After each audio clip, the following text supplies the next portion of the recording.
Bismillahirrahmanirrahim. Assalamualaikum warahmatullahi wabarakatuh. Waalaikumsalam warahmatullahi wabarakatuh. Alhamdulillah alamin. Assalatu wassalamu ala asrofil anbiya'i wal mursalin wa ala alihi wa sahbihi ajmain. Amma ba'du. Yang terhormat Koordinator Dinas Penanaman Modal dan Pelayanan Terpadu Satu Pintu DPM PTSP Kabupaten Ponorogo, Ibu Retno Dewi Cahyani. Yang terhormat Ketua Himpunan Pengusaha Muda Indonesia Cabang Ponorogo, Kak Desi Prayudya Fabela.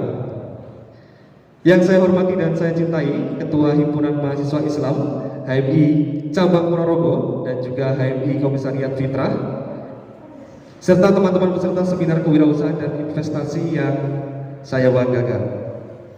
Pertama-tama marilah kita pujian dan puji syukur kehadirat Allah Subhanahu wa taala, karena dengan karunia-Nya kita bisa hadir di sini dengan kesempatan pagi hari ini dalam keadaan sehat walafiat. Selawat serta salam senantiasa kita aturkan kepada sosok revolusioner Nabi besar Muhammad Sallallahu Alaihi Wasallam. Karena berkat perjuangan syiar beliau, kita bisa tersentuh oleh cahaya nilai-nilai Islam yang bisa kita implementasikan dalam kehidupan kita sehari-hari. Teman-temanku yang berbahagia, izinkanlah saya sebagai moderator untuk menyapa teman-teman terlebih dahulu.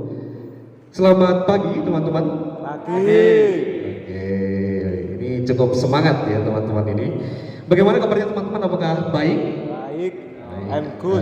Tadi ada yang bilang ada yang lapar gitu, jadi tunggu dulu, setelah ini nanti kita akan konsumsinya datang gitu ya. Dan teman-teman, bahwasanya di pagi hari ini di kesempatan yang berbahagia ini kita berkumpul di sini untuk belajar dengan materi seminar kewirausahaan dan investasi ya, karena ini kebetulan juga weekend ya. Teman-teman yang ada dari luar kota tadi untuk datang ke sini, saya berikan apresiasi yang setinggi-tingginya. Tepuk tangan untuk teman-teman semua. Dan di pagi hari ini kita akan belajar mengenai satu buah tema besar, yakni berani menjadi wirausaha dan investor hebat. Untuk itu kami telah hadirkan dua orang pemateri yang luar biasa untuk teman-teman semua. Yang pertama ialah ada Kak Desi Prayudya Fabela.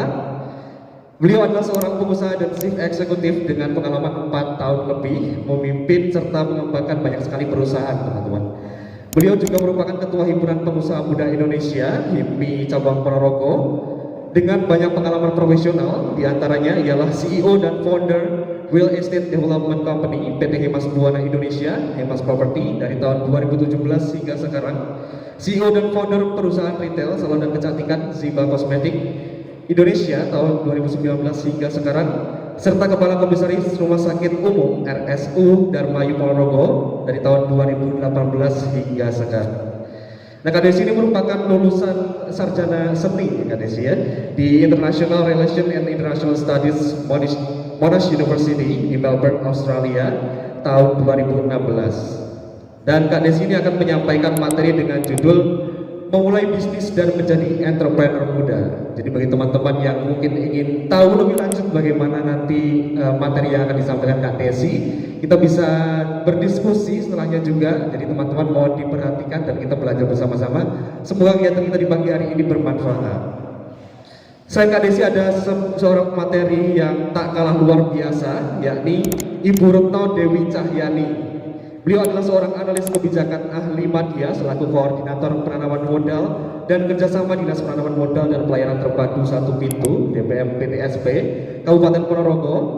Beliau menempuh pendidikan di S1 jurusan Administrasi Negara Universitas Merdeka Ponorogo dan juga S2 jurusan Psikologi Untak Surabaya.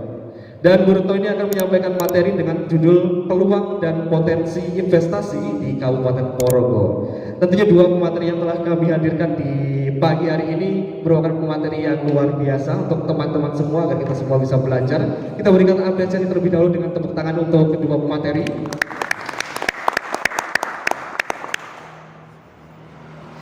Dan jadi bagi teman-teman, tentunya ada dua materi yang akan disampaikan oleh materi kita di pagi hari ini, yakni materi tentang kewirausahaan dan juga materi tentang investasi. Jadi bagi teman-teman yang mungkin sudah memulai usaha ataupun akan memulai usaha, tentunya kita harus membuat sebuah grand design, membuat sebuah taktik atau langkah ya, strategi seperti apa yang sepertinya perlu kita buat untuk membuat suatu bisnis atau menjadi pengusaha. Tentunya selain itu juga ada satu faktor yang satu aspek lain yang kita seringkali dengar, yaitu investasi. Nah, itu investasi itu sebenarnya seperti apa sih? Apa memang investasi itu hanya seperti beberapa orang yang trading di media sosial? Apakah itu investasi atau investasi yang benar itu seperti apa? Dan tentunya kita di Ponorogo, sebagai warga Ponorogo, kita harus mengetahui bagaimana potensi investasi yang ada di kota kita tercinta, agar kita tidak tercerabut dari akar sejarah kita sebagai pemuda Ponorogo. Tentunya untuk sistematika diskusi dan juga materi yang perlu saya sampaikan pula. Yang pertama, setiap materi ialah diberikan waktu 60 menit, materi 1 dan materi 2. Serta teman-teman jangan lupa untuk menyimak dan siapkan pertanyaan agar kita dapat berdiskusi dan mengemban ilmu, mencari ilmu dari dua materi yang luar biasa ini. Dan untuk sesi tanya jawab dan diskusi akan ada setelah penyampaian materi, dua materi, ada 15 menit untuk sesi tanya jawab dan diskusi. Maka dari itu, selanjutnya untuk materi pertama langsung saja kepada Kak Desi Prayudia Fabela. Waktu dan tempat dipersilahkan.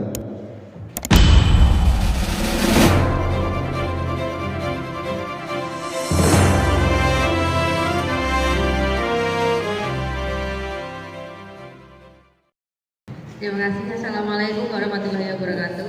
Waalaikumsalam warahmatullahi wabarakatuh. Saya perkenalkan sekali lagi, nama saya Desi Prayudia Fabela, tapi biar lebih akrab aja, panggilnya bisa Bella aja. Desi itu kayak nama pemakai, makanya Bella aja nggak apa-apa. Sebelumnya saya mengucapkan terima kasih atas undangannya dari teman-teman adik-adik, teman-teman lah, dari teman-teman HMI atas undangannya hari ini. Dan semoga nanti materi juga bisa diterima dengan baik. Terus teman-teman juga bisa mendapatkan manfaat dari kegiatan hari ini. Karena kan Sabtu-Sabtu ya ini ya, menyempatkan untuk datang ke sini luar biasa banget untuk belajar bareng-bareng di sini. Jadi semoga nanti bisa mendapatkan manfaat yang semoga bisa dipakai untuk kedepannya nanti. Sebelum saya mulai, saya juga mohon maaf ya kalau nanti terdengar agak ngos-ngosan karena emang udah saya udah hamil besar juga, jadi memang lagi agak cenderung ngos-ngosan kalau ngomong. Jadi mohon maaf nanti kalau emang ada yang sekiranya susah untuk dipahami atau gimana, nanti langsung aja bisa ditanyakan pas sesi tanya jawab. Oke, jadi saya hari ini membawakan materi tentang gimana sih memulai bisnis dan menjadi entrepreneur. Kemarin kan dari teman-teman panitia datang ke saya, Mbak, ayo dong bahas masa tentang kewirausahaan. Oke, kita bahas tentang itu. Mungkin bisa lanjut ke slide berikutnya dulu. Nah, ini tuh sebenarnya pertanyaan yang bisa dibilang sangat sering ditanyakan, yang sebenarnya mungkin semua orang pasti nggak perlu tanya, nggak perlu datang ke seminar, itu pun udah pasti sebenarnya tahu ya, kayak pasti pertanyaannya itu dalam setiap seminar entrepreneur yang saya datangi, yang saya ngisi, pasti pertanyaannya mulainya gimana sih sebenarnya? Ini sebenarnya pertanyaan sangat umum banget, yang sebenarnya tanpa kalian datang ke seminar tuh kan bisa cek sendiri di Google, kayak bisa tanya ke orang-orang di sekitar kalian tanpa harus datang. Tapi menurut saya akan cerita di sini dari sisi pengalaman pribadi saya. Jadi banyak orang yang ada yang bilang, biasanya pemateri-pemateri atau mungkin motivator itu biasanya bilangnya, ya udah mulainya pokoknya mulai aja dulu. Nah, saya agree to disagree dengan pernyataan seperti itu. Setuju gak setuju sih, karena menurut saya nggak semua orang itu mungkin akan semujur dan seberuntung itu gitu loh, dengan hanya mulai aja terus berarti udah pasti jadi pebisnis yang hebat. Menurut saya sih itu statement yang untuk beberapa orang memang punya keberuntungan yang luar biasa pasti gampang, tapi kan nggak semua orang ya kadang bisa secepat itu prosesnya. Jadi kalau saya pribadi biasanya ada beberapa tahapan yang memang saya lakukan dulu ketika sebelum mulai bisnis. Ini bisa dilihat teman-teman di slide yang di situ. Yang pertama menurut saya juga sangat penting itu adalah evaluasi diri. Evaluasi diri itu apa sih? Jadi evaluasi diri itu proses dimana kalian itu berusaha menilai diri kalian gitu loh. Kayak menurut kalian ini bener nggak sesuatu yang ingin saya lakukan? Karena gini, kalau kalian udah berkecimpung di bisnis, itu apa ya? Itu ada suatu komitmen yang kesannya memang santai banget. Orang yang bisnis itu enak ya, bisa liburan di hari Senin, bisa datang ke kantor atau apa sejam yang mereka suka. Nggak kayak gitu sebenarnya. Karena itu perlu komitmen kalian. Mungkin ada kalian pernah lihat orang yang pengusaha atau apa, dia jam 11 masih di rumah, tapi kalian nggak tahu juga kadang mereka 10 malam, jam 11 malam, karena emang sebenarnya kegiatan mereka ya jadi mungkin mereka cari kliennya, cari pembelinya atau meetingnya mungkin malam hari. Jadi cek. Jadi memang ya beda. Jadi emang perlu komitmen tersendiri, makanya kalian harus benar-benar mengevaluasi diri kalian sendiri. Menurut kalian siap nggak sih, mampu nggak sih untuk itu? Nah, lanjut aja mas. Nah tadi evaluasi diri ya, jadi kalian benar-benar harus melihat ini benar yang aku mau nggak sih, karena ini perlu komitmen. Yang tadi saya bilang yang kesannya kayaknya santai aja, yang kesannya enak jadi pebisnis, jamnya fleksibel, enak gini, ya belum tentu juga, karena kalian di sini perlu komitmen. Bisa kalian fleksibel, tapi kalian mungkin tidak akan mendapatkan sebanyak orang-orang yang kerjanya lebih keras dari kalian. Kalau kalian kerja kantoran, kalian datang jam 8 sampai jam 5 sore, ya kalian mau rajin nggak rajin, biasanya pasti di akhir bulan kalian akan dapat penghasilan segitu, pasti gitu. Kalau bisnis enggak, kalau kalian lagi males aja dalam 2-3 hari, bisa-bisa kalian nggak dapat apa-apa dalam 2-3 hari itu. Penghasilan kalian nggak akan pernah tetap. Itu semua bergantung kepada diri kalian sendiri, kayak gitu. Nah, terus kalian juga harus bisa mulai benar-benar menilai nih, kira-kira tuh bidang yang menurut saya itu saya nggak akan dikit-dikit quit, saya nggak akan dikit-dikit keluar tuh apa ya, apa sih yang benar-benar saya cintai sebenarnya, kayak gitu. Karena ini sekali lagi ini perlu komitmen banget, kalian nggak bisa setengah-setengah, kalian nggak bisa iseng-iseng. Apalagi mungkin bedanya bisnis dengan usaha dengan pekerjaan yang lain itu, di sini kalian perlu modal. Jadi kalian harus benar-benar memantapkan diri kalian dulu. Pokoknya kalian harus yakin itu 100%. Menurut saya seperti itu. Terus juga kalian juga harus apa ya? Intinya kalian kuat lah, kalian kuat dari segi fondasi diri kalian, kalian kuat dengan segala resikonya, kalian kuat dengan segala mungkin masa yang akan kalian hadapi. Kalau kalian merasa kalian setelah mengevaluasi diri kalian, kalian merasa oke, ini aku mampu kok pasti hal kayak gini, ya udah kalian lanjut aja. Nah kalau udah lanjut, udah yakin untuk bisnis, terus ngapain lagi? Lanjut. Nah kalau saya, ini emang saya teori banget, mungkin kalau teman-teman, oh ini nggak ada user manajemen ya? Ada ya? Ada? Oh ada. Nah mungkin kalau teman-teman kuliah di manajemen atau mungkin di manajemen sih, lama di manajemen, pasti kalian gak asing sama istilah bikin proposal bisnis kayak gitu. Ini emang kesannya teori banget, kesannya kayak ya elah ini mah di sekolah aku juga diajarin, tapi emang ini sangat bermanfaat kalau untuk saya pribadi ya. Dulu saya ketika sebelum memulai setiap bisnis, saya pasti bikin proposal. Meskipun itu proposal juga cuma buat diri saya sendiri, proposal yang nggak saya kasihkan ke investor atau apa, enggak, tapi bisa dikasihkan. Cuman kalau saya itu selalu bikin proposal biar saya tuh tahu arah saya mau kemana. Nah biasanya saya tuh pasti konsepnya kayak gitu, jadi ya kayak proposal pada umumnya lah, kalian bisa cari sendiri nanti di Google lah, atau mungkin di buku-buku startup 101 atau apa, pokoknya pasti ada lah kalian buku bisnis gitu, pasti kalian bisa pernah menemukan proposal kayak gini. Nah kalau yang saya bikin biasanya itu simple aja sih, nggak harus yang proposal yang sempurna banget kayak kita mau cari sponsor acara, bukan, tapi bener-bener memang proposal yang buat saya perlukan. Contoh latar belakang. Nah latar belakang ini biasanya ini kayak refleksi diri sendiri juga, kayak latar belakang kamu pengen menjalankan bisnis itu apa sih gitu. Mungkin kamu ngerasa oh karena ini ternyata bisnis ini lagi diperlukan banget di Ponorogo atau apa, itu akan kalian temukan dari ketika kalian mengetik. Saya pernah sekali udah semangat banget mau melakukan suatu bisnis, nggak perlu saya sebutkan apa karena emang ini bisnis lagi booming banget. Saya udah semangat banget ketika saya cerita ke orang tuh, saya menggebu-gebu banget tentang bisnis itu. Tapi ketika saya tulis, saya pikir-pikir waktu ditulis itu ternyata kayak lah kok gini aja, ternyata biasa aja deh bisnis ini. Akhirnya saya nggak jadi, karena saya benar-benar berusaha untuk mencurahkan gak hanya dari omongan aja, tapi saya tulis juga. Dari situ kan kelihatan nih, saya mau nulis apa, saya mau pengen tujuannya di bisnis ini apa, kayak gitu. Akhirnya saya nggak jadi karena saya ngerasa kok setelah ditulis ini bisnis kayaknya nggak menjual, ya biasa aja ya gitu. Akhirnya saya beralih lah ke yang lain. Jadi dengan kalian nggak cuma punya ide aja, tapi coba kalian tuangkan, kalian tulis atau kalian sampaikan ke orang. Dari situ lama-lama kalian akan bisa menyadari oh ini yang bagus, oh ini yang enggak. Kalian bisa mulai memilah-milih dari situ. Nah jadi bisa kalau saya biasanya saya tulis latar belakang. Terus ada juga konsep. Konsep bisnis itu maksudnya apa sih? Konsep itu kayak contoh. Oh langsung lanjut aja mas ke slide berikutnya mas. Kok balik?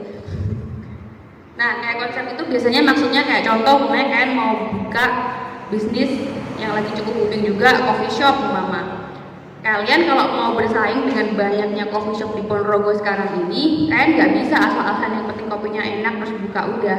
Kalian harus punya konsep harus yang menarik. Konsep dalam artian itu harus konsisten ya. Contoh kalian punya konsep pengen bikin kafe ala-ala Korea gitu mungkin yang lagi tren, atau Jepang. Tapi kan setengah-setengah, bangunannya setengah-setengah, desainnya setengah-setengah, ya itu hasilnya juga akan setengah-setengah. Jadi kan lebih bermatang di situ. Jadi konsep itu selain masalah kayak tema yang mau kalian angkat, tempatnya kalian mau gimana, konsepnya mau ini online atau offline, itu harus kalian matengin dulu juga, karena itu akan nanti akan ngaruh ke hal-hal yang lain.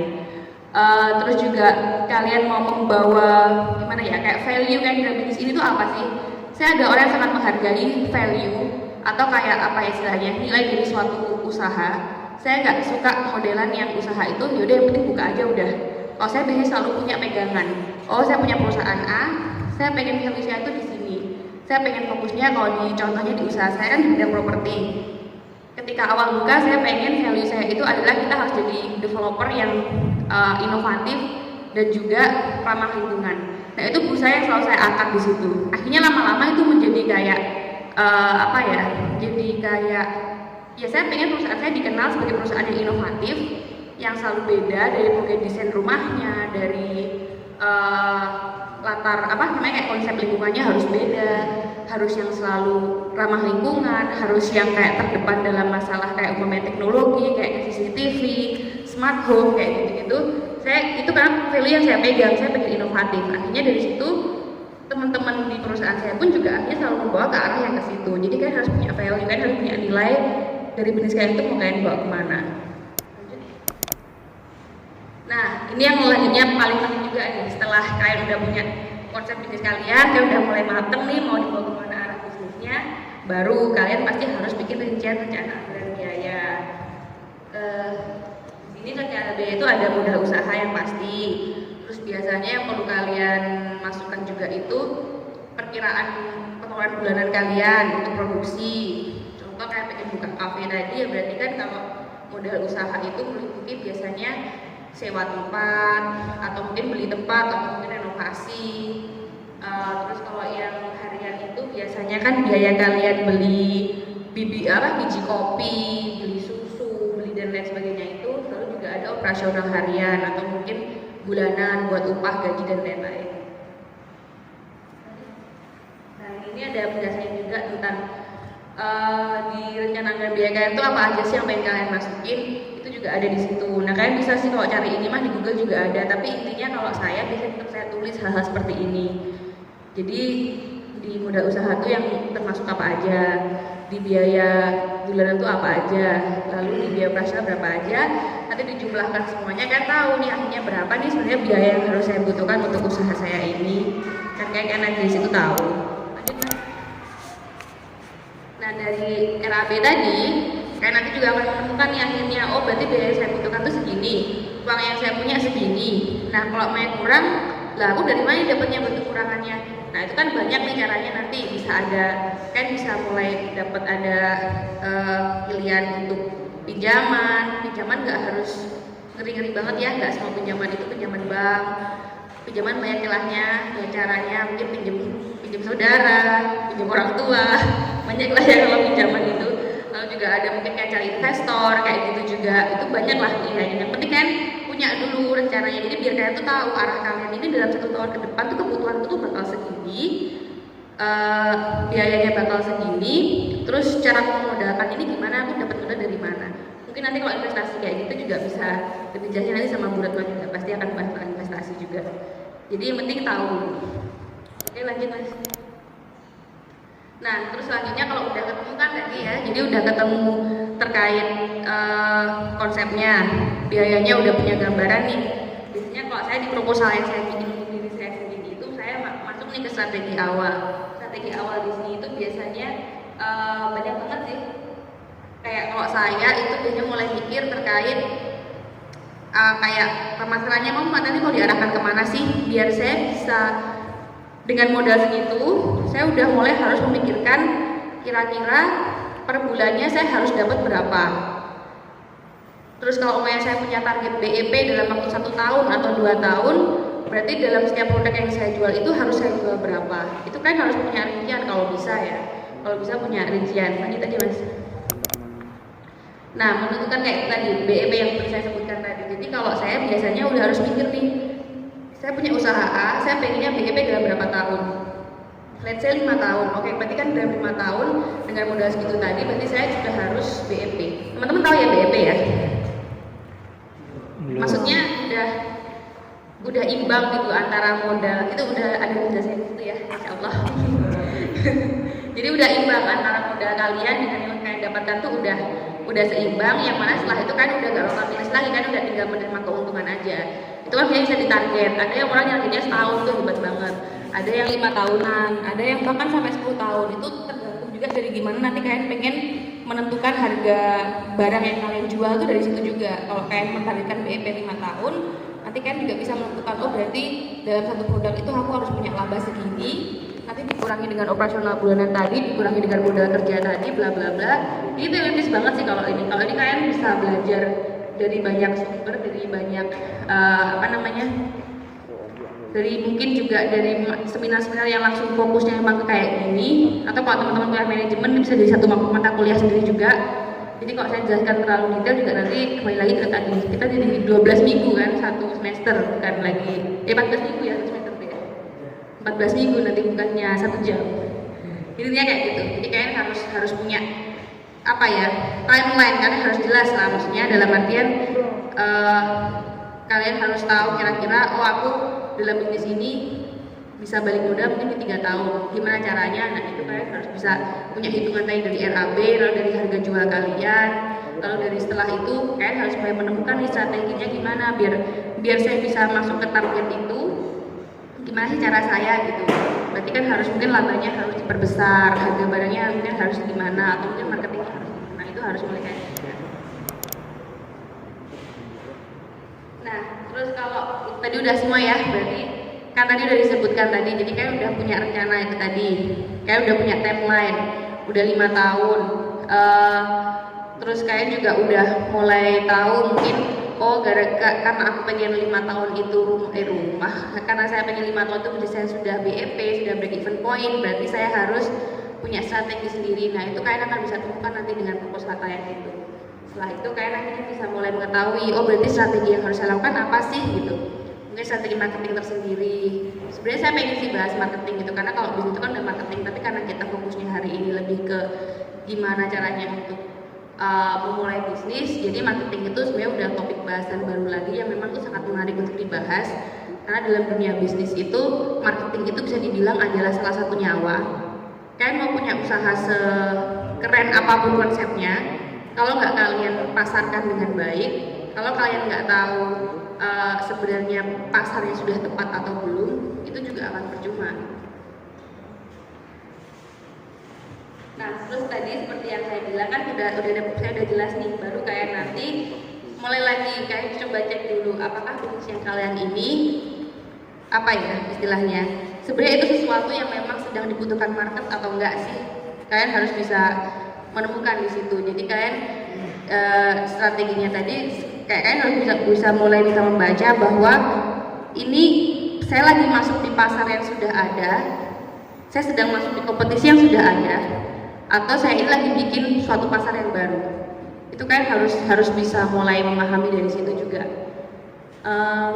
Jadi kayak beberapa hal, contoh kalian harus juga mulai paham sebenarnya bisnis saya ini dibutuhkan apa sih gitu kan, juga harus bisa mulai tahu juga. Jadi kalian harus bisa mulai ngecek pasar. Nah, materi kalian ngerti juga target kalian itu sebenarnya emang beneran ada nggak sih, atau kayak iseng-iseng aja. Pokoknya contoh di Ponorogo ada mall, mungkin dulu pikirkan kita kalau di Ponorogo nggak pernah ada mall, begitu ada mall bakal rame banget. Tapi ternyata orang Ponorogo malah kalau nge-mall memilih di Madiun atau gimana kayak gitu. Berarti kan sebenarnya itu mungkin ada research yang kurang juga dari situ, yang ternyata udah diadain mall tetap aja orang nggak datang, malah kalau mau pilihnya kan Matahari Madiun kayak gitu. Jadi kan harus bercek juga sebenarnya sudah antara demand dan supply-nya itu udah seimbang banget atau belum sih. Itu kan juga harus bisa membaca dari situ. Dan juga banyak faktor sih, kalau kayak mall itu kan banyak faktor yang lain. Oke lanjut. Nah ini saya mau ngasih salah satu strategi yang biasanya saya gunakan ketika saya mulai bisnis itu namanya kalau secara teori itu Blue Ocean Strategy. Jadi Blue Ocean Strategy itu adalah strategi di mana daripada kalian berkompetisi dengan orang lain, tapi di sini kalian itu dituntut untuk membuat market yang baru. Paham nggak dari situ maksudnya? Senyum-senyum Mas Ira. Jadi maksudnya gini, kan gimana ya menjelaskannya ya. Jadi daripada kalian itu umpamanya bersaing itu pasti ya, dalam bisnis itu bersaing pasti. Tapi mungkin kalian harus bisa menjadi pembeda di sini. Kalian harus bisa menciptakan suatu inovasi yang berbeda, yang mana akhirnya kalian menciptakan suatu pasar yang baru. Contoh, dulu sebelum saya memulai bisnis itu saya kerja di salah satu perusahaan media di Surabaya. Saya kerja di sana hampir setahun, dan di sana itu media itu kan lagi gila-gilaannya ya, dan mereka saat itu sedang switch dari media cetak ke media online. Jadi dia cukup kalah kalau dibandingkan dengan media-media online yang sudah besar duluan. Contoh saya sebut merek detik.com, kayak gitu kan udah besar duluan untuk online. Si media tempat saya kerja ini masih sangat baru di online-nya. Nah, saat itu strategi mereka gimana nih? Kita kalau bersaing sama model detik.com, kompas.com itu susah karena mereka udah duluan di online. Akhirnya mereka berusaha untuk, berarti kita nggak bisa nih mengadakan pasar yang sudah ada. Kita harus cari target pasar yang berbeda. Kita harus punya fokus highlight yang berbeda. Kita cek kompetitornya. Detik.com fokusnya bisa Detik.com beritanya fokusnya di apa aja sih? Oh, saat itu ya di tahun saya kerja itu Detik.com itu fokusnya di politik terus pokoknya gitu. Kompas juga gitu, saat itu politik yang dibahas politik terus. Nah, akhirnya si perusahaan tempat saya kerja itu mereka fokusnya karena semua fokusnya di politik, ya udah kita fokusnya di lifestyle. Biar orang-orang yang males politik tetap bisa baca berita. Akhirnya daripada ngejar pasar orang yang lagi senang politik, mendingan mereka ngejar pasar yang lain. Jadi kan kayak membuat market kalian sendiri. Itu menurut saya juga perlu untuk agar kalian itu bisa menjadi pembeda di usaha kalian. Nah, hal seperti ini juga saya terapkan ketika saya memulai bisnis properti saya. Saat itu, saat saya masuk di Ponorogo, saya melihat rumah di Ponorogo itu desainnya semua minimalis. Paham ya, kayak di depan itu kan minimalis ya. Rumah-rumah minimalis seperti itu. Nah, terus saat itu saya kepikiran dong, berarti kalau saya bangun dengan model yang sama, dengan harga yang juga paling kurang lebih sama, ya udah saya cuman ya gitu-gitu aja. Saya pasti bisa kalah dengan orang-orang yang sudah sangat lama di sini, yang sudah lebih profesional, sudah lebih senior, dan pasti kalah itu nggak mungkin nggak kalah karena memang mereka sudah punya nama di Ponorogo. Saya bersaing dengan PT yang lebih besar-besar, akhirnya saya harus bisa bikin pembeda di sini. Rumah minimalis itu diminati mungkin untuk udah beberapa kalangan. Akhirnya saya harus bikin kalangan baru yang akan suka dengan desain saya yang baru juga. Akhirnya saya itu perlu waktu lama banget. Jadi kalau biasanya developer itu bikin desain rumah cukup 1 bulan, saya bikin sampai berbulan-bulan, sampai 3 bulan, sampai kadang 6 bulan juga ada, demi saya mendapatkan agar saya itu jadi pembeda di sini. Biar orang itu datang ke tempat saya karena dia memang pengen yang beda, bukan karena kepepet atau bukan karena rumah yang di developer yang sana udah habis, bukan. Jadi akhirnya saya bikin desain yang berbeda, dan alhamdulillah saat itu perusahaan saya juga menjadi perusahaan pertama yang saat itu mengusung desain namanya desain Skandinavia. Kalau mungkin teman-teman sering lihat perumahan kayak gitu, Skandinavia itu yang modelnya kayak rumah-rumah Eropa segitiga kayak gitu. Nah, saya itu alhamdulillah perusahaan saya jadi perusahaan yang pertama yang bikin desain itu, yang alhamdulillah juga saya diikuti oleh banyak developer yang lain. Saya bukan kepedean bilang diikuti, karena memang mereka menghubungi saya dan bilang, "Mbak, saya pakai desain kayak punyamu ya." Itu memang ada beberapa developer yang datang ke saya setelah saya pakai desain itu. Nah, dari situ kan akhirnya saya bikin market baru. Saya bikin market baru yang akhirnya perusahaan saya itu sering dikenalnya sebagai perusahaan yang biasanya anak-anak yang baru nikah, orang-orang yang baru kayak pengantin baru itu pasti akan milih di tempat saya karena memang desain kita lebih modern. Jadi akhirnya akan terbentuk pasar baru. Nah, coba kalian mungkin juga bisa nih dalam berbisnis nanti kalian juga mulai mikir strateginya. Kalian maunya fokus nyebur di kompetisi yang sudah ada, atau kalian mau menciptakan market yang baru.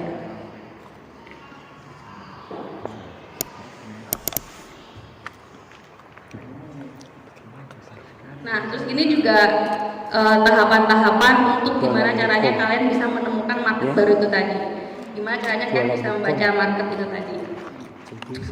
Yang pertama, kalian harus bisa menentukan segmen pasar kalian terlebih dahulu.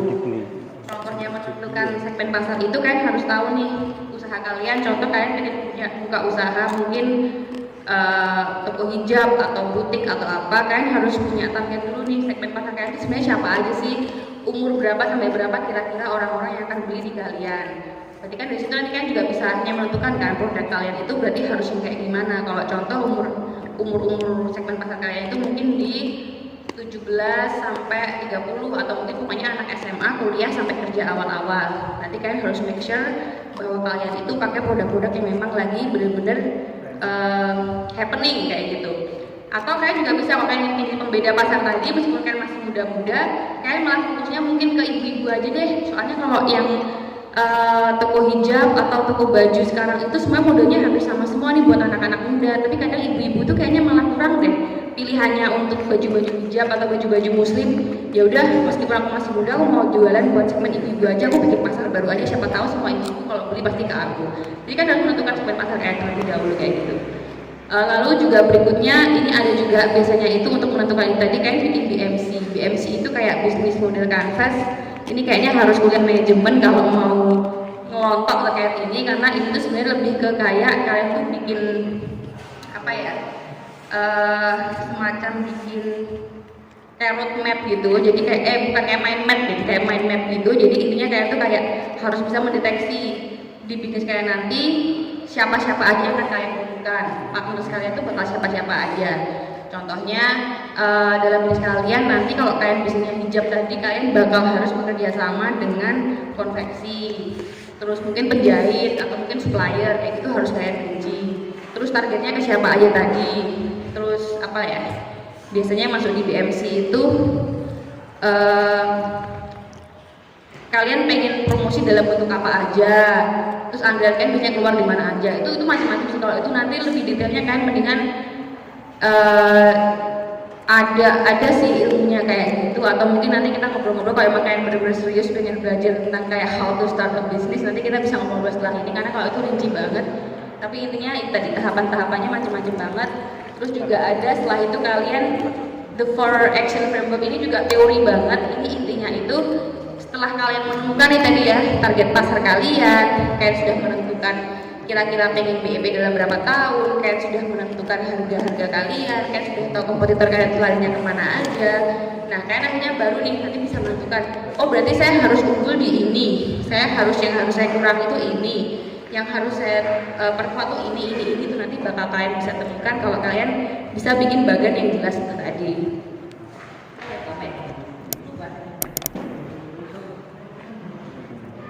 Oh sama itu tadi kayak kendala-kendala kalian. Jadi contohnya kalian udah bisa menemukan tadi semuanya tadi dalam perbisnisan tadi, mulai dari pasar, mulai dari cara jualannya, mulai dari cara marketingnya dan lainnya kalian udah bisa temukan. Dan kalian harus bisa tahu nih kendalaku di mana. Kendalaku di biaya, atau kendalaku di diriku sendiri, atau kendalaku di mungkin orang yang ngebantu. Itu kan harus bisa mulai menemukan. Contoh di diri sendiri itu kayak gimana sih? Umpama jadi dalam bisnis itu kalian tuh harus jadi orang yang sangat tidak pemalu atau malah nggak tahu malu. Karena bener-bener kadang saya aja tuh kadang tuh gini, kayak di sosial media gitu ya, kadang tuh saya tuh kayak agak sungkan juga lama-lama, kan tiap hari di sosial media saya tuh jualan terus, yang saya posting tuh isinya cuma jualan terus. Kadang tuh kayak ya harus malu nggak malu sih kalau kayak gitu tuh. Tapi kalau kalian ngerasa kalian tuh tipikal yang malu untuk ngelakuin hal kayak gitu, kan pengennya sosmed kalian tuh harus selalu yang bersih, yang bagus, kegiatan sehari-hari. Oh iya banyak gitu ya sosmednya ya. Kok senggol-senggolan maksudnya ya. Kalau kayak gitu, berarti kan kalian mungkin tipikal yang agak sungkan nih kalau promosi-promosi di sosial media. Saya malu bikin status kayak gini. Nah berarti kan udah tahu nih kendala kalian tuh di situ, penghalang kalian tuh di situ. Nah mungkin kalian nggak harus kok tetap akhirnya tetap fokus jualannya di sosial media, kalian kan nggak juga. Berarti kalau kayak gitu, oh berarti aku harus cari partner, berarti aku harus cari orang yang lebih pede, aku tak yang main di belakang layar. Itu jadi banyak banget yang bisa kalian temukan di situ. Jadi biar konsisten, karena takutnya kalau kalian emang dasarnya nggak terlalu suka promosi, nanti kalian promosi cuman ya sebulan sekali, akhirnya lama-lama lupa, akhirnya nggak pernah promosi. Kok senyum-senyum terus dari mbaknya. Jadi kalau memang kalian merasa itu kayak nggak bisa komitmen untuk hal itu, ya nggak apa-apa. Berarti kalian harus cari orang. Berarti aku harus cari temen yang pede banget buat jualan, yang Shopee Live aja dia nggak malu, yang gini kalian harus punya teman-teman kayak gitu berarti kan. Itu kalian harus bisa mulai menemukan apa sih yang menjadi kendala kalian selama ini depan mata kalian. Bahkan kalau udah kayak kendala aku adalah nggak bisa bangun pagi, padahal orang-orang beli produk pagi, banyak kayak gitu. Ya udah ambil aja, itu memang kelemahan kalian. Nah kalian harus tutupi dengan kalian mau bangun pagi lebih rajin, atau dengan kalian harus cari orang, kalian harus mau mengeluarkan operasional lebih untuk nge-hire orang untuk kerja di pagi hari, kayak gitu aja sih. Jadi harus bisa kalian temukan. Nah ini kapan hari, ini sekalian mau saya bahas juga. Jadi ini agak langsung jumping ke beberapa hal lain. Jadi kapan hari itu saya baru habis seminar juga. Kebetulan pengisinya saat itu Pak Erick Thohir, Menteri BUMN, baru minggu lalu. Nah beliau lagi membahas tentang potensi bisnis saat ini sebenarnya apa aja sih. Karena kemarin juga dari teman-teman panitia juga saya tanya, ini materinya mau yang lebih gimana nih mas, ya yang bisa pokoknya memotivasi dan biar teman-teman tahu nih mbak apa sih lagi jadi potensi saat ini. Nah jadi untuk potensi saat ini saya mau sekedar mungkin sharing, kalau teman-teman masih gerambiang ya belum ada bayangan mau bisnis apa. Ini ada beberapa hal yang saat ini di Indonesia sangat-sangat menjadi, dan di kota kecil juga yang sangat menjadi primadona. Itu yang pertama bisnis kesehatan, udah pasti. Bisnis kesehatan itu apa sih? Apa aku jadi dokter buat bisnis kegiatan? Enggak juga, bisnis kesehatan macam-macam. Ada mungkin vitamin, ada mungkin kayak jasa pelayanan untuk mengantar seseorang ke rumah sakit. Bisa loh ya, jadi kayak rumahnya di mana, rumahnya Pulau atau mana jauh kan. Nah, terus kalian sering di sana itu ada akses untuk ambulan dan lain-lain itu susah. Ya udah kayak punya jasa aja, saya bagian nganter-nganter pasien kayak gitu-gitu. Itu bisa dibisniskan kalau kalian tahu. Bahkan tanpa kalian harus menjadi perawat, harus menjadi bidan, itu bisa loh kalau kalian itu sering rekrut orang, bukan rekrut sih, namanya kalian di desa A. Di sana itu sering ada orang sakit tapi mantrinya mungkin dikit. Nah kalian tuh boleh loh seperti itu kalau kalian tahu strateginya. Jadi kalian selalu jadi orang yang nganter pasien ke salah satu rumah sakit. Tapi harus selalu kalian yang nganter. Itu lama-lama rumah sakit akan notice dan rumah sakit akan ngasih kalian fee dari kalian nganter-nganter pasien aja. Kayak gitu. Jadi bisnis kesehatan tuh nggak harus kayak jadi dokter, harus kalian buka klinik, nggak harus kalian jadi bidan, nggak juga. Dari hal seperti itu kan namanya juga bisnis kesehatan itu ya. Atau kayak jual vitamin tadi, atau macam-macam lah bisnis kesehatan saat ini. Nah, memang kesehatan memang jadi salah satu hal yang sangat yang sangat menjadi perhatian banyak orang untuk saat ini, apalagi setelah corona ini. Kayak coronanya udah baru kelar, tapi ada isu lagi yang hepatitis yang apa. Jadi kan memang kesehatan benar-benar lagi jadi kayak perhatian untuk masyarakat Indonesia gitu. Selanjutnya bisnis makanan dan minuman. Ini saya rasa teman-teman semua juga tahu kalau makanan dan minuman itu benar-benar menjadi bisnis yang sangat-sangat naik lah. Dan itu kayak cara cara termudah memulai bisnis itu memang kayak bisnis makanan kayak gini, karena di rumah aja kalian bisa, nggak usah modalnya gimana kalian bisa. Tapi itu tadi kembali konsisten atau enggaknya itu tadi. Nah lanjutnya bisnis digital itu udah pasti. Bisnis digital di sini macam-macam banget, mulai dari jadi konten kreator. Jadi konten kreator tuh nggak harus kalian yang jadi youtubernya atau jadi selebgramnya kan juga enggak ya. Bisnis digital kan juga bisa kalian jadi yang bikin konten. Saya punya temen yang memang dia fokus utamanya menjadi konten kreator ya, dia memang bisnisnya bikin konten untuk orang lain, bikinin konten untuk perusahaan-perusahaan kayak gitu. Bisnis finansial juga lagi salah satu yang naik, tapi kayak di Ponorogo belum terlalu. Bisnis finansial itu biasanya kalau mungkin kalian jurusannya akuntansi, ekonomi kayak gitu, jadi kalian lebih ke kayak jadi pakar akuntannya seseorang lah kayak gitu-gitu biasanya. Dan macam-macam juga ada, mungkin pendanaan kayak gitu-gitu. Lalu yang kelima itu yang juga jadi potensi saat ini di Indonesia itu adalah bisnis logistik. Logistik di sini ya contohnya seperti pengiriman, jasa pengiriman kayak gitu tuh memang lagi kenceng banget kan. Kayak contoh kalian umpamanya nggak usah ikut Gojek atau Grab atau apa, yang penting kalian mau menerima jasa kirim aja udah pasti orang itu nyari kalian. Jadi emang itu menjadi salah satu potensi bisnis untuk saat ini. Lanjut mas. Nah itu tadi udah beberapa ide-ide bisnis ya guys ya, yang bisa mungkin kalian kalau masih yang nggak ada ide, belum punya bayangan tapi pengen mulai, yaitu jelas 5 hal itu yang lagi jadi primadona di Indonesia. Di Ponorogo menurut saya juga sudah cukup diminati. Nah, tapi selanjutnya ini kita mau bahas juga, tadi bisnisnya udah nih, gambaran bisnisnya udah ada, gambaran terkait cara menjalankannya udah ada, gambaran mau bidangnya apa juga udah ada. Tapi selanjutnya itu yang juga sangat penting, terus gimana caranya biar bisnis saya itu bisa berkelanjutan, biar gak hanya 3 bulan aja saya bisnis udah atau 1 tahun aja.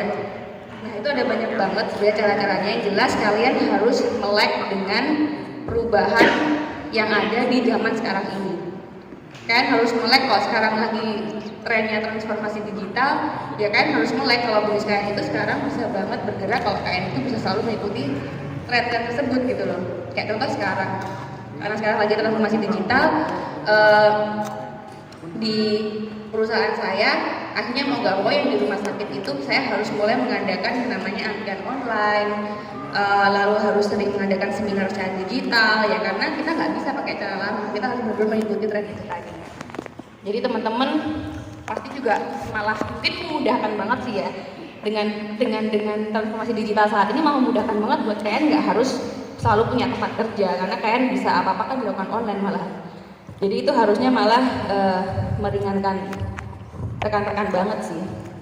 Lalu selanjutnya juga peka terhadap nilai dan dinamika pasar. Jadi kan harus tahu nih demand-nya pasar itu sekarang lagi seperti apa. Jadi jangan memaksakan. Kayak contoh gimana ya pokoknya,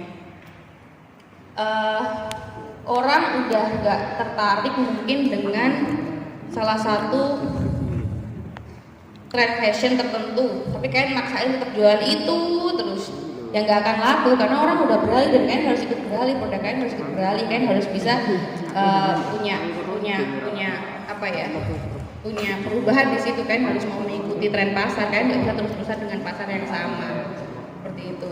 Contoh mungkin coffee shop, dulu coffee shop itu orang sukanya yang penting tempatnya lucu aja gitu, tapi sekarang enggak, sekarang orang maunya yang harus internetnya kenceng, yang harus rasanya enak, ya kayak nggak bisa ngambil tempat terus-terusan, kayak berarti harus mulai ngikutin tren juga karena persaingannya luar biasa.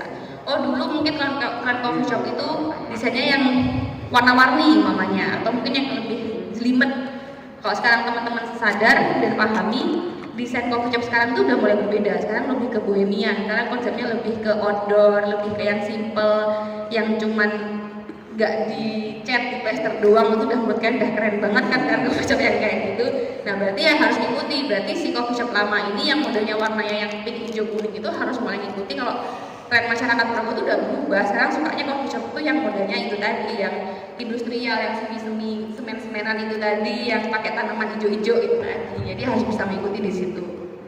Selanjutnya juga ada itu tadi inovasi yang berkelanjutan. Jadi itu masih bagian dari itu tadi, dari kalian melek pasar, akhirnya kalian juga harus bisa berinovasi dengan mungkin renovasi coffee shop kalian dan lain-lain. Terus yang selanjutnya yang paling penting juga adalah masalah keuangan. Kalian harus benar-benar sadar tentang ini.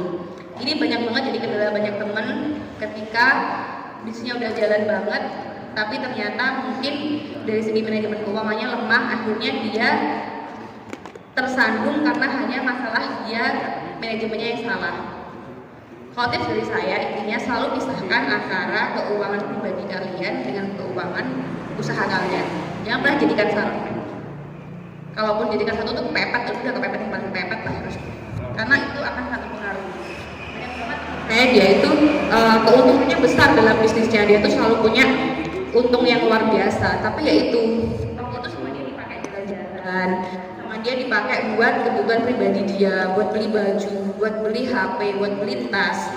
Ya akhirnya akan suatu saat nanti akan ada masa dimana dia kayak kalau bahasa Inggris contohan ya kurang jelasnya karena orang dia udah buat pribadi. Jadi kalau bisa tuh pisahkan antara keuangan pribadi dengan keuangan perusahaan kalian. Cara pisahkannya gimana? Gaji diri kalian sendiri. Jadi kalian harus punya jatah maksimal. Uang perusahaan ini digunakan untuk pribadi itu maksimal berapa? Caranya dengan yaitu menggaji diri kalian sendiri. Dan dari situ kalian pasti akan juga merasakan bahwa kerja keras itu luar biasa manfaatnya. Karena kan dari situ kan kalian pasti nggak bisa menggaji diri kalian besar-besar dong ya, pasti kan kecil juga. Jadi kan pasti kayak ya Allah ternyata gajiku cuma segini, aku kerja kayak gini. Tapi itu yang buat kalian termotivasi untuk lebih dan lebih lagi. Nah mungkin itu yang terkait kalau step-step dan cara-cara memulai bisnis dari saya. Mungkin nanti kita lanjutnya ke diskusi aja. Saya juga sebenarnya pengen juga nanti kalau bahas kayak atau share pengalaman tentang gimana secara prakteknya beneran tuh kayak gimana, mungkin nanti bisa kita bahas secara lebih informal, secara lebih santai dengan diskusi, nggak yang presentasi banget kayak gini. Tapi kalau yang mungkin bisa saya sampaikan tentang how to start a business, gimana cara memulainya, gimana cara melangkahnya awal-awal, atau gimana caranya biar kita bisa konsisten, tadi bisa saya sampaikan. Nanti kita bisa lanjut di diskusi aja sih. Ini itu dari saya. Terima kasih atas waktu yang diberikan ke saya. Sekali lagi mohon maaf ngos-ngosan banget ini. Wassalamualaikum warahmatullahi wabarakatuh. Waalaikumsalam.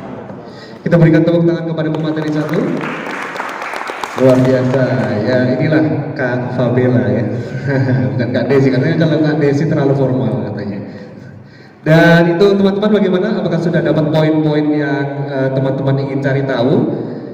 Kalau teman-teman sudah dapat poinnya, nanti kita bisa tanyakan di sesi tanya jawab. Namun sebelum ke situ kita lanjutkan materi dulu. Apakah teman-teman masih semangat? Masih. Semangat pagi. Pagi. Nah, kalau bilang semangat pagi, paginya 3 kali. Pagi. Gitu. Semangat pagi. Pagi. Oke, luar biasa. Tepuk tangan buat teman-teman semua. Selanjutnya ada pemateri yang tak kalah luar biasa yang sudah saya kenalkan tadi di awal, yaitu Bu Retno yang merupakan seorang koordinator PM penanaman modal. Dan untuk Bu Retno, untuk materinya sudah siap? Oke. Waktu dan tempat dimulai.